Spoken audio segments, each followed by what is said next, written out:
Assalamualaikum warahmatullahi wabarakatuh. Geng Giriska, Waalaikumsalam. sobat pintar semuanya.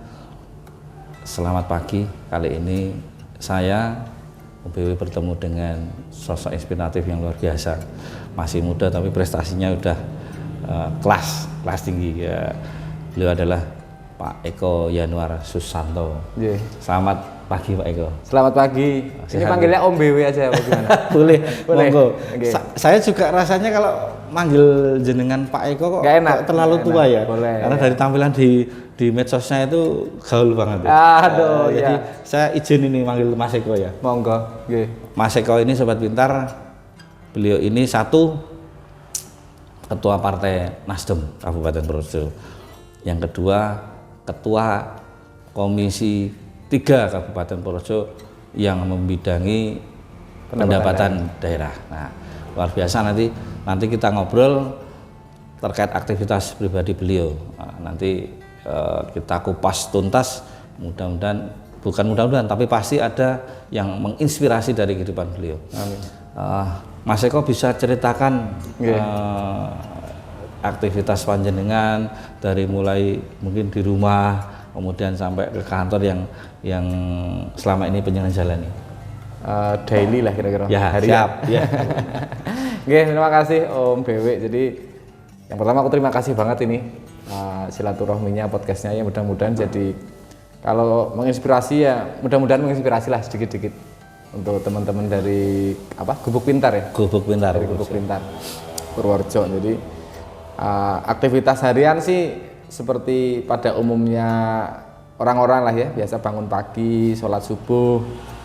Lalu kalau saya sekarang lagi suka CB Om, motor CB 100 itu. Jadi ini sebut merek dikit nggak enak gitu, tapi ya agak lagi hobi itu, terus ya isi-isi itu kalau kata Wong Deso. Kalau Mbah dulu itu isi-isi onto, nah kalau saya sekarang isi-isi motor antik. Terus pagi biasa nyirami tanaman, selesai sholat subuh, terus antar anak ke TK. Anakku satu itu TK, dia 0 besar, bulan depan udah masuk SD. Kalau pagi itu pasti minta antar sekolah. Itu pulang seperti biasa, terus kita persiapan buat kerja buat kantor,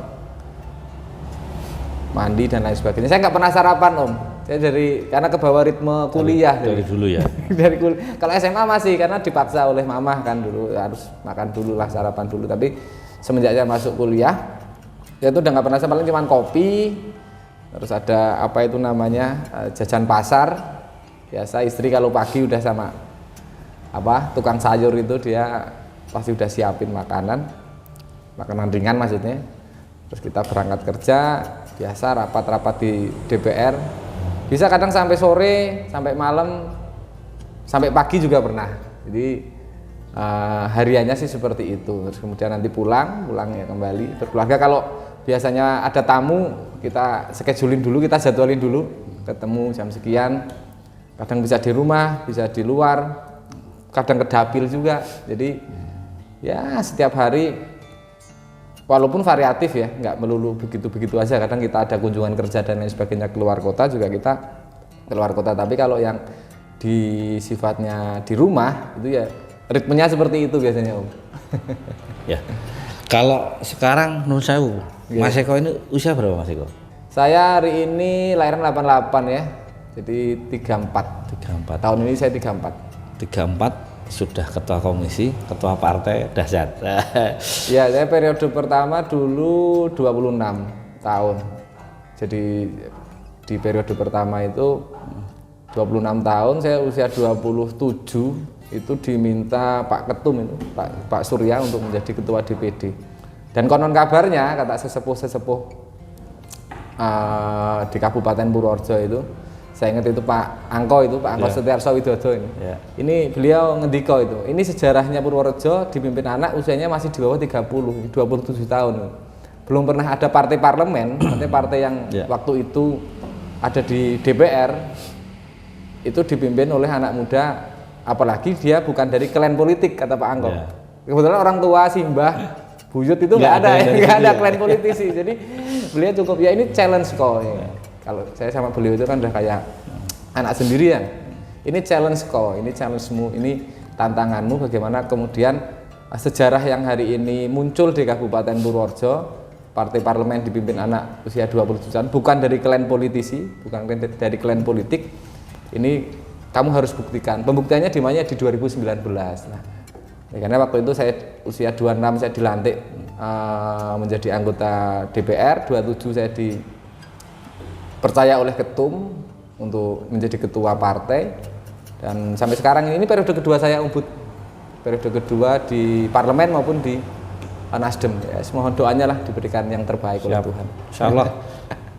Orang kalau baik berprestasi pasti akan karirnya akan terus dan meningkat. Amin, amin, amin. Nah, ini gini Mas Eko. Yeah. Saya tertarik nih di usia yang masih muda dan sebuah rekor tercipta ya. Artinya menurut Pak Angko, saya sendiri enggak mengalami itu. Kalau Mas Angko itu kan memang senior lah, politisi senior. Kalau beliau ngendika pasti pas. Nah, tadi sudah disampaikan bahwa jenengan rekor, kemudian ditambah lagi di DPR itu menjadi ketua komisi. Ini beban atau justru tantangan ini, Mas Eko? Ya beban. Saya nggak pernah melihat sebuah pencapaian ataupun titik kehidupan itu sebagai sebuah beban, Om. Kebetulan ya tentu kalau filosofi saya itu dipesenin oleh Simbah itu ya hidup itu sak dermo nglampahi.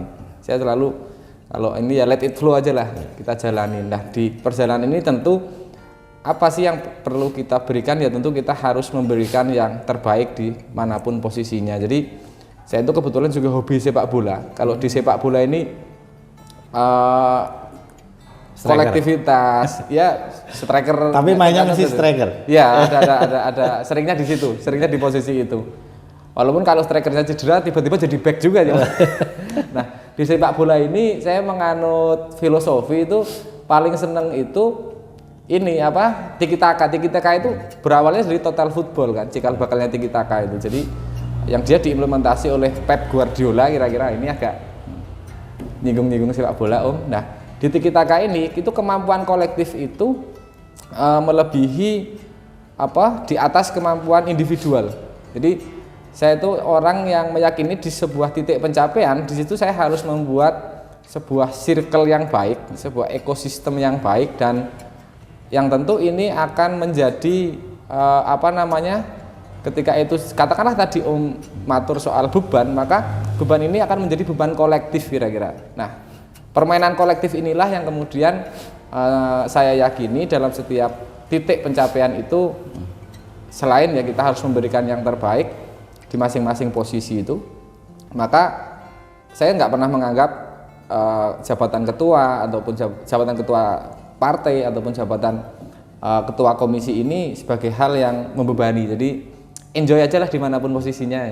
Yang penting berikan yang terbaik, nanti semesta pasti akan memberikan juga yang terbaik. Itu aja sih, kira-kira itu. Bahasanya enak dicermati dan dipahami. Memang beda ya Sobat Pintar kalau kita ketemu dengan sosok inspiratif yang secara SDM mumpuni, pasti ngobrolnya juga lancar. Nah, tadi kita sudah bicara terkait beban atau tidak. Nah, sekarang sebenarnya apa sih Mas Eko yang target pribadi panjenengan? Karena saya yakin nih, kita coba flashback ke belakang. Jenengan pasti waktu kecil ada punya cita-cita. Linear nggak dengan sekarang apa yang dijalani. Kemudian sekarang yang sudah dijalani ini kan mestinya ada target baik secara pribadi maupun kepartean, karena kita bicara institusi partai. Kemudian target kedewanan seperti apa, karena di sana juga kolektif kolegial yang tujuannya juga mestinya bermanfaat untuk masyarakat. Itu betul. Seperti apa? Baik. Om Bud, saya kalau bicara masa kecil ini terus terang jujur, saya nggak pernah punya bayangan jadi dalam tanda kutip ya, jadi politisi. Kemudian hari ini saya mengelola institusi partai yang menurut size itu ya lumayan besar. Apalagi tadi, mohon maaf tak potong, tadi sudah ngerti kok enggak ada klan politik ya? Enggak ada klan politisi juga. Jadi kalau bicara cita-cita kecil Om Bud, saya itu dulu itu ya saya lupa sih ulang tahun Angkatan Bersenjata ABRI dulu namanya ya, Angkatan Bersenjata Republik Indonesia. Sebelum jadi TNI kan namanya itu kalau nggak salah, ABRI. Nah, Itu diajak oleh papa, almarhum papa itu ke Senayan. Ada waktu itu parade segala macam, dan kalau nggak salah saya usia 5 tahun atau 6 tahun waktu itu, ya plus minus tahun 5 tahun 93 ya, 93 94, lihat parade ABRI itu kan gagah itu. Ya. Saya tuh cita-cita jadi tentara sebenarnya. Om Bud, serius saya kalau lihat seragam apa segala senjata, ya. Ikut perang-perangan di zaman kecil itu kan, aku lupa ya, ada film di TVRI itu namanya film Combat atau apalah. Nah, dari situ saya terinspirasi, kira-kira pengen jadi tentara nih. Combat itu kalau nggak salah Arnold apa ya? Kayaknya si Arnold, benar-benar. Arnold. Film Combat sama Rambo ya, Kalau ya. Rambo Sylvester Stallone. Stallone. Ya. Dia ada 2 film itu yang kemudian menginspirasi. Kecil kan sebenarnya yang anak kecil itu kan perang pakai gedebok pisang itu kayak apa, pelapah pisang. Kalau sekarang nggak nemu mainan kayak gitu. Nggak ada ya sekarang. Iya.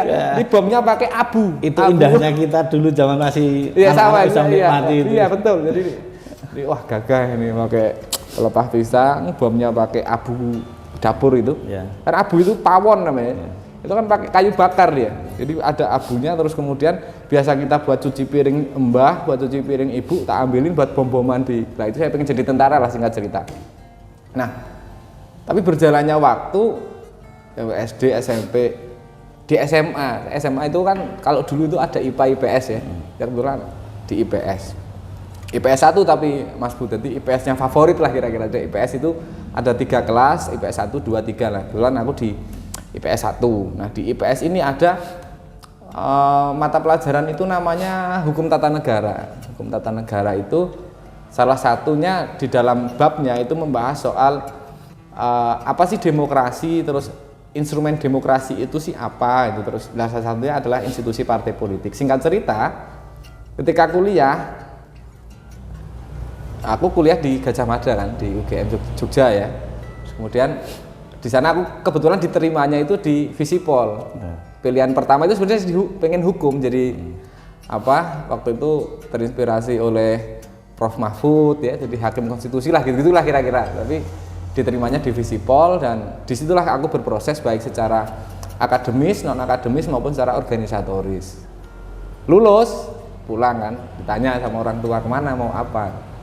Sebenarnya pilihannya nggak populis juga ke partai politik waktu itu Om Bud.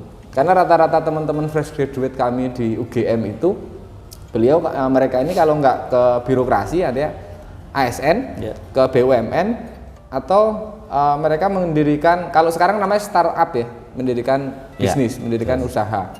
Nah, aku pengen sesuatu yang beda lah, sesuatu yang lain.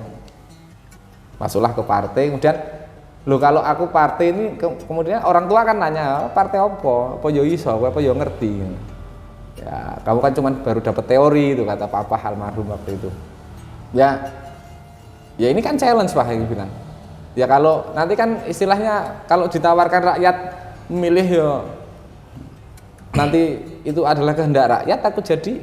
Kalau enggak ya berarti rakyat belum menghendaki orang-orang anak-anak muda yang fresh graduate, ya bilang sama papa. Akhirnya singkat cerita masuk partai, dan pilihannya itu di Nasdem karena dia waktu itu masih baru, partai baru. Kami 2011 itu ulang tahun pertama kami. KTA saya itu 2011 akhir. 2012 kita berproses, berorganisasi, ada pendidikan politik, pengkaderan, dan lain-lain lah. Akhirnya 2014 nyalek. Itu periode pertama saya. Jadi kalau ditanya dari awal tadi cita-citanya ya nggak equal loh, pengen jadi tentara, ujung-ujungnya malah jadi fungsionaris partai. Tapi ya dijalanin aja lah. Tapi tetap sama loh itu. Artinya walaupun nggak nyambung cita-citanya tentara, sekarang menjadi anggota DPRD, tapi kan sama-sama berbuat maksimal dan bermanfaat untuk negara dan masyarakat. Ya pastilah itu, pastilah itu. Jadi kalau sebaik-baiknya orang ini kan yang bermanfaat untuk orang lain. Dan hari ini saya di DPR ini kebetulan periode kedua. Tadi ditanya target kalau secara personal itu, yaitu tadi saya orangnya itu lebih mengalir ya. Artinya ruang-ruang personal ketika saya masuk ke institusi partai itu dia dengan sendirinya harus dimenepkan. Dia harus, apalagi posisi ketua ini kan posisi yang sulit ya. Harus dia menjadi semacam kanal untuk banyak kepentingan, banyak kepala pasti banyak. Dan ngemong pastinya. Pasti harus di ruang-ruang itu, sehingga memang dari awal itu pesan almarhum papa, menepkan dulu kepentingan personalmu, angkatlah dulu kepentingan organisasi. Itu kalau di partai. Kalau di partai kami sebenarnya ketum ini menargetkan posisi 2 besar pemilu 2024 dan itu equal, itu lurus karena nama komando partai itu dia pasti tegak lurus. Bahkan sampai tingkat daerah kami ditarget posisi 2 besar dan ini tentu menjadi sebuah tantangan. Sekaligus kalau dibilang beban ya tidak beban juga, beban bersama saya kira enggak. Tapi ini sebuah tantangan dan untuk landscape geopolitik Purworejo, apakah kemudian nanti kami mampu mencapai target 2 besar atau tidak, tentu ruang itu adalah ruang pembuktian 2024. Nah kalau di DPR ya saya kira hari ini DPR memiliki fungsi yang berbeda mungkin dengan periode-periode sebelumnya. Kita hari ini kan masih masa-masa transisi, tentu banyak ada undang-undang pemerintah daerah yang baru dan lain sebagainya yang tentu hari ini kita sedang harmonisasikan. Apalagi ini lagi kena COVID ini 2 tahun kemarin, fungsi budgeting kami, fungsi anggaran kami itu kami gunakan banyak untuk kemudian menangani masalah pandemi COVID. Jadi mulai penanganan, mohon maaf, dari penanggulangan, pencegahan, penanganan sampai dengan ya semualah revitalisasi untuk membangkitkan sektor-sektor yang terpuruk akibat COVID-19 karena fatsunnya atau garis pemikirannya waktu itu kita bisa bicara pendidikan, kita bisa bicara tentang infrastruktur, tapi yang paling utama atau paling atas makomnya itu adalah keselamatan rakyat. Keselamatan rakyat adalah hukum tertinggi kira-kira. Sehingga kemarin fungsi budgeting kita selama 2 tahun itu kita gunakan untuk penanganan pandemi COVID. Ya, Sobat Pintar, ini luar biasa loh. Teman-teman yang segaris dengan beliau, artinya di Partai Nasdem itu harus bangga, harus pede. Karena apa? Karena satu, beliau sudah pasti lulusan UGM, cerdas. Asbabun nuzulnya sudah jelas bahwa beliau ini amin. nggak ada ranah politik, tapi ternyata mau belajar ke arah situ. Dan kalau kalian penjenengan ini nggak bangga, saya aja bangga, masuk kalian nggak. Saya nggak ada nggak ada hubungan politik dan beliau, kemudian juga dapilnya juga bukan, tapi saya merasa bangga luar biasa bisa bertemu dan harusnya masyarakat yang terwakili juga lebih bangga lagi. Berarti target ke depan tetap sama ya Pak Eko, nggak pengen misalnya ke provinsi gitu. Saya ini mengalir saja. Enggak, saya didoktrin oleh partai itu harus siap ketika ditugaskan dimanapun. Dan orang tua itu selalu dari saya kecil ombud. Jangan pernah yang namanya rebutan jabatan atau mengharap untuk jabatan X jabatan Y. Tapi kalau sudah diamanahkan, jangan pernah sekalipun mundur 1 langkah. Nah ini abot iki sanggane karena ini perintah orang tua. Betul. Kalau untuk 2024 target secara pribadi sih belum ya. Cuman kalau kemudian hari ini kita melihat politik itu dinamis sih, Om Bud. Jadi kalau melihat target di daerah itu 2 besar, mungkin kalau saya boleh meminta kepada ketum, saya tak jagani Kabupaten Purworejo dulu. Kecuali kalau memang sekarang nanti di Purworejo berapa sih kursinya? 5. Nasdem 5. Ya? Kami 2014 itu 2. Alhamdulillah di 2019 saya jadi ketua 2016. Ini kami 5, jadi kami naik 150%. Prestasi ya, berarti besok paling tidak itu 7 Pak Mas Eko. Amin. 7 kan ya. Setiap dapil 1 gitu. Kalau sekarang setiap dapil 1 ya? 1, ada miss dapil 2 belum. Kami dapil Purwodadi, Kecamatan Purwodadi, Ngombol, Bagelen kami belum ada kursi di sana. Iya. Ya, itu tugasnya beliau dan saya yakin pasti mampu. Amin ya, mohon doanya. Saya kira kami institusi partai ini, Nasdem ini kita bentuk sebaik-baiknya untuk kemanfaatan masyarakat, bahwa kemudian nanti di dalam proses elektoral pemilu kami tentu berharap dipercaya oleh masyarakat di seluruh dapil. Kalaupun belum apapun itu juga masyarakat Kabupaten Purworejo, dan itu sebagai refleksi agar kami bisa lebih baik lagi ke depannya. Saya ini sedikit terbrainwash ya. Biasanya saya kalau bikin podcast Mas Eko, saya nggak pernah ngomong ke politik dan partai loh. Tapi ini saya dengan jenengan banyak ngomong ke partai. Tapi ini ini saya nggak condong ke beliau tidak. Ini hanya karena kepandaian beliau untuk mengarahkan pembicaraan. Ternyata luar biasa. Saya salut sama beliau. Mas Eko, ini kita melipir lah di luar partai lagi. Aktivitas penjenengan keseharian di luar karena semestinya karena sekarang anggota dewan ya pekerjaannya di kantor sana, bukan di partai. Di luar itu ada nggak Mas Eko? Bisnis atau apapun? Ada sih usaha kebetulan dari almarhum orang tua. Cuman kan nggak secara langsung saya ambil karena sebagai pejabat publik tentu kan nggak boleh masuk di struktur perusahaan. Saya nggak boleh jadi komisaris, direksi, manajemen, saya nggak mungkin masuk ke sana. Jadi lebih ke monitoring aja sih Om, ke monitoring. Nah, aktivitas lain, saya kebetulan hobi musik ya. Jadi hari ini saya tahu itu. bukan membina sih, kayaknya gimana ya, membersamai teman-teman musisi khususnya di Kutoarjo hari ini kita sedang melakukan sebuah bisa dikatakan city branding ya, branding kota agar orang itu ngerti lebih peduli dengan Kutoarjo dan lain sebagainya, dan sedang membuat wadah itu agar potensi yang ada di Purworejo khususnya di Kutoarjo itu bisa diwadahi dalam sebuah komunitas. Jadi selain kita juga ngamen, kita menghibur masyarakat, kita branding Purworejo dan Kutoarjo, tentu kita di situ ada misi sosial. Jadi setiap hasil kita ngamen itu kita sisihkan untuk donasi ke lembaga-lembaga sosial. Nah itu kesibukan dari ada orang itu biar balance sih Om, ada hobinya, ada politisnya, ada seni. Karena hobi itu bagian daripada menetralisir stressing Mas Eko. Betul. Jadi kalau kadang-kadang namanya politik ya turbulensinya itu agak kenceng gitu, ya udahlah lari ke musik dulu nih. Artinya memang dari dulu senang musik ya? Saya ngeband itu dari SMP Om udah. Luar biasa, ini perlu kapan-kapan bisa dicoba ini. Mas Eko, saya dulu itu musisi Mas Eko. Gitu, saya pernah kerja di kafe, rambut saya dulu segini Mas Eko. Iya, kalau musisi harus gondrong sih. Saya nggak tahu. Cuma dulu rambut saya panjang, tapi sekarang udah rontok semuanya. Dulu saya mainnya drum sama perkusi. Kalau Mas Eko suka mainnya apa? Gitar Mas? Saya vokalis. Oh, vokalis. Vokalis. Suaranya pasti enak ini. Jadi vokalis di nyanyi, vokalis di parlemen, vokalis di partai. Vokalis seperti itu. Ya, saya vokalis Om Bebe. Jadi dari SMP ya, SMP kelas 2 sudah ikut parade, festival dan lain sebagainya. Alhamdulillah sampai hari ini sama teman-teman musisi lokal ya, musisi lokal sana kita aware kok, dan alhamdulillah juga dari dinas Porapar juga hari ini membuka ruang. Walaupun kami di Kutoarjo belum punya yang pojok namanya amphitheater ya. Iya. Kalau di Purworejo udah punya amphitheater, kami di Kutoarjo belum punya amphitheater. Tapi kemarin aku bilang ya, pemerintah oke lah nggak usah kasih apa-apa di sana, nggak usah kasih.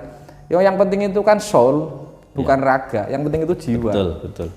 Dan tidak semua kegiatan harus berharap kepada pemerintah. Enggak dong. Karena saya yakin pemerintah juga ada keterbatasannya. Kalau kita nggak niat, nggak jalan sendiri ya, cuma hanya sebatas angan-angan aja. Betul Om Biwi.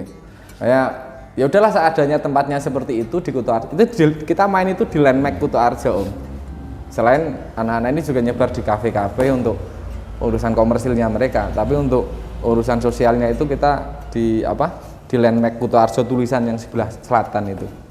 Ya memang tempatnya agak kurang, dalam tanda kutip ya, kurang. Tadinya itu konsepnya bukan buat seni di sana, jadi cuma buat jogging track kayak gitu-gitu, terus jalan santai buat buat keluarga lah ya. Tapi tak lihat kok, kayaknya asik nih kalau buat. Tapi bagus ya itu, ketika ada kegiatan seperti itu, satu mencoba mengangkat bakat-bakat potensi daripada musisi. Yang kedua juga lah kira-kira memberikan hiburan. Karena seperti di Jogja sendiri aja itu kan yang sekarang viral di YouTube itu kan dia hanya bermula dari cover-cover lagu aja. Tapi ternyata suaranya bagus ya, akhirnya dia juga naik gitu. Akhirnya kontennya laku. Nah, dan kayak Mas Eko ini punya seperti itu kan, secara tidak langsung juga bagian daripada bermanfaat untuk masyarakat dan ibadah juga Mas Eko. Iya. Mas Eko ini kan putra baru satu ya? Anak satu. Satu, istri satu ya Mas? Yo harus satu dan untuk selamanya dong kalau istri. Agak ribet ini nanti. Nah, dengan segala kesibukannya seperti ini, kalau pas libur, kalau pas senggang, itu biasanya ada family time nggak? Dan biasanya kemana Mas Eko? Aku tuh sebenarnya sejak pacaran nggak udah aktif ya di organisasi, di partai. Bahkan aku merit juga, istriku tuh tahu lah kalau kegiatan suaminya itu banyak disibukkan oleh hal-hal yang sifatnya publik ya, untuk orang lain. Nah, makanya ketika kadang itu istri kan juga kerja ya, cari momentum agar istri itu pas selo, aku selo itu belum tentu dalam, mohon maaf, dalam 1 bulan kita itu ketemu benar-benar waktunya selo. Karena kalau aku misalnya Senin sampai Jumat itu di parlemen, Sabtu Minggu pasti ke sini. Makanya ini hari Sabtu kan kebetulan, pasti aku ke Nasdem, ke kantor ya. Ke kantor Sabtu Minggu. Ya, gitu. Besok Minggu aku udah ke Solo karena ada rapat Jawa Tengah ya, pengurus Jateng, kita kumpul lah. Oleh karena untuk me time atau make a quality time with family itu ya kadang-kadang kita hal-hal sederhana sih Om. Kadang-kadang kan pas selo, pas semuanya di rumah, nggak harus nunggu hari X jam Y, tapi ya udah yuk jalan kemana, pakai tangming beli pecel lele atau bakso di alun-alun. Itu sederhananya sih mudah lah. Apalagi Kutoarjo itu sekarang udah banyak kafe-kafe juga. Ini nongkrong-nongkrong sama keluarga. Itu nggak perlu disampaikan Mas Eko. Jadi yang menilai itu orang lain. Dan saya melihat Mas Eko ini smart, humble, ya sederhana. Saya tadi ketika mau ketemu panjenengan ya bayangke mobilnya apa ya, tumpakannya apa ya. Tapi ternyata datang dengan motor CB itu kan sudah luar biasa. Walaupun saya tahu beliau mampu dan punya, tapi ternyata kemana-mana tetap naik motor ini kan luar biasa. Lebih sehat. Menyenangkan lah ya, ngobrol-ngobrol dengan beliau itu menyenangkan dan mengasihkan. Mas Eko, siap. Pingin nggak di dalam kesibukan penjenengan ini, kemudian mestinya kan segala sesuatunya kan waktu juga, family time juga terbatas. Kalau sekarang putranya kan satu ya, satu itu putra apa putri? Cowok. Biasanya sok pingin nambah lagi. Ya, insya Allah pengen sih Om kalau itu, biar rame aja. Terganggu nggak dengan aktivitas sekarang yang luar biasa padat ini? Enggak sih ya, kita kalau nambah itu ya pengen sih. Istriku itu sebenarnya nggak KB sih dari aku, punya anak pertama sampai sekarang. Cuman memang kan belum dikasih aja sih Om. Kalau memang belum dikasih sama Tuhan ya. Tapi kalau proses terus dong. Itu setiap ada momentum selo ya. Kalau tanda kutipnya itu nyelake kira-kira. Quality time lah. Quality time, ada ruang-ruang ya, ada ruang romantisme dengan istri lah pasti. Karena segala sesuatu memang harus kembali ke keluarga. Sesibuk apapun keluarga itu nomor satu. Nomor satu keluarga. Seperti kata pepatah, dengan ada sejauh-jauhnya burung terbang pasti akan kembali ke sarangnya. Pasti. Mas Eko, sebelum kita kan biasanya selalu ada closing, ada challenge. Tapi sebelum challenge, barangkali ada yang mau disampaikan ke teman-teman Sobat Pintar dari sisi panjenengan, baik itu pesan-kesan ataupun apa yang bermanfaat untuk teman-teman semuanya. Baik, kalau pesan sih ketoknya kok tua banget ya mesti tapi pesan-pesan untuk Sobat Pintar, terutama Sobat Pintar ini kan mungkin ya masih di ruang anak sekolah ya, atau mungkin masih menimba ilmu. Sebetulnya kalau bicara, nah ini sedikit tak anggap bicara Gubuk Pintar itu, kita donasi ilmunya kan tidak terbatas. Yang belajar ke kami itu ada yang dari sisi usia anak-anak SD, tapi ada juga yang sampai memang usia dewasa, usia siap kerja. Jadi bebas, monggo silahkan, nggak apa. Jadi Gubuk Pintar ini kan semacam trigger untuk bagaimana kemudian SDM Kabupaten Purworejo itu bisa lebih baik dari waktu ke waktu. Dan sebuah pergerakan pasti, apalagi yang namanya pergerakan baik, pasti akan mendapatkan tantangan sesuai dengan kondisi zaman. Betul. Hari ini luar biasa diinisiasi oleh Om BW, sebuah institusi gubuk pintar yang saya kira ini juga menginspirasi. Jadi negara ini memerlukan, atau minimal Kabupaten Purworejo ini memerlukan semacam pergerakan-pergerakan seperti ini, komunitas-komunitas ya dalam tanda kutip non profit, komunitas organisasi yang bergerak di bidang sosial, kultural. Kalau Gubuk Pintar ini lebih ke edukasi. Nah, sehingga mari kita bersama-sama, tentu kami sesuai dengan otoritas kami nanti di DPR mensupport kegiatan, program dan kegiatannya Gubuk Pintar. Masyarakat juga welcome. Masyarakat khususnya mungkin yang ada di desa-desa, pelajaran bahasa hari ini tentu menjadi ke depan itu saya berpikir bahasa asing itu menjadi kebutuhan dasar masyarakat Kabupaten Purworejo, Om Bud. Karena apa? Kita punya bandara internasional yang dititipkan di Kulon Progo. Kan lucu, bandara internasional kita punya, tapi masyarakatnya gagah bahasa asing, kan nggak asik. Lebih asiknya, enaknya ya kalau suatu saat ada bandara internasional, ada Badan Otorita Borobudur. Kita tahu Borobudur juga banyak wisatawan asing. Dan hari ini masyarakat Kabupaten Purworejo terbuka paradigmanya, open minded dia dengan bahasa asing, mau ingin sekedar belajar tentang say hello lah, monggo sis, monggo mister, nah misalnya seperti itu. Maka ke depan bahasa ini menjadi kebutuhan dasarnya masyarakat Kabupaten Purworejo untuk meningkatkan kualitas sumber daya manusia, dan tentu ujungnya adalah juga nanti kesejahteraan juga akan terangkat, terus intelektualnya juga akan lebih terupgrade, akan lebih modern ke depan. Dan dimulai dari Gubuk Pintar ini mudah-mudahan misi niat mulianya Gubuk Pintar untuk mencerdaskan kehidupan di Kabupaten Purworejo, mencerdaskan kehidupan bangsa, itu salah satu preambul undang-undang kan ya, makanya hormat sekali ini dengan Gubuk Pintar. Semoga menjadi inspirasi, dan tentu hari ini pemerintah juga ke depan mampu memberikan peran dan fasilitasi sesuai dengan otoritas dan kewenangan yang ada di pemerintah daerah.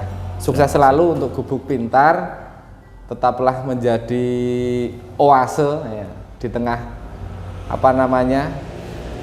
kekeringan sumber daya intelektual mungkin di Kabupaten Purworejo, dan sesuai tantangan zaman hadapi tantangan itu untuk kemudian saya meyakini 5-10 tahun lagi Gubuk Pintar akan menjadi sebuah organisasi, komunitas, institusi yang keren. Amin, insya Allah. Untuk politik nggak Pak? Sekalian sampaikan masih closing untuk politik. Jadi teman-teman Gubuk Pintar dan seluruh peserta atau penonton YouTube-nya Gubuk Pintar, tadi banyak hal yang kita diskusikan. Kenapa kemudian Mas Eko waktu itu semudah itu masuk ke sistem politik praktis yang langsung bersentuhan dengan alat-alat kekuasaan, karena saya meyakini institusi partai ini bahkan mungkin ya salah satu yang terendah surveinya secara tingkat kepercayaan. Tapi tentu kita tidak hanya kemudian menghardik, mengumpat, nyepatani institusi partai politik yang dalam tanda kutip hari ini stereotipnya agak negatif. Kenapa kemudian politik itu stereotipnya negatif? Karena orang-orang baik, orang-orang yang memiliki intelektual, integritas, idealisme ini dia tidak mau masuk ke politik. Oleh karenanya saya memiliki sebuah hipotesa bahwa politik ini akan menjadi baik bila mana diisi oleh orang-orang yang baik. Nah, kemudian hari ini menjadi tantangannya kita bersama, ayo dong orang-orang baik masuk ke dalam sistem politik. Ya nggak harus di Nasdem lah, bisa misal di tempat yang lain. Agar apa? Agar demokrasi kita menjadi baik, institusi partai politik menjadi baik. Karena institusi partai politik ini ujungnya adalah pengkaderan secara nasional. Kita mendapatkan tokoh-tokoh hebat di Indonesia itu lahirnya dari partai politik. Sehingga ke depan minimal di Kabupaten Purworejo saya membayangkan seluruh instrumen institusi partai politik ini diisi oleh orang-orang yang memiliki integritas, intelektualitas, kapasitas, kapabilitas, sehingga Purworejo ke depan akan lebih baik dibandingkan waktu yang lalu, dibandingkan dengan hari ini. Jadi jeleknya partai politik karena orang-orang baik nggak mau masuk ke sistem partai politik, sehingga ayo bareng-bareng kita perbaiki nilai, kultur, dan sistem di partai politik agar negara ini menjadi lebih baik. Kira-kira pesannya itu, Om. Sebuah pesan moral dan ajakan yang luar biasa dari Mas Eko.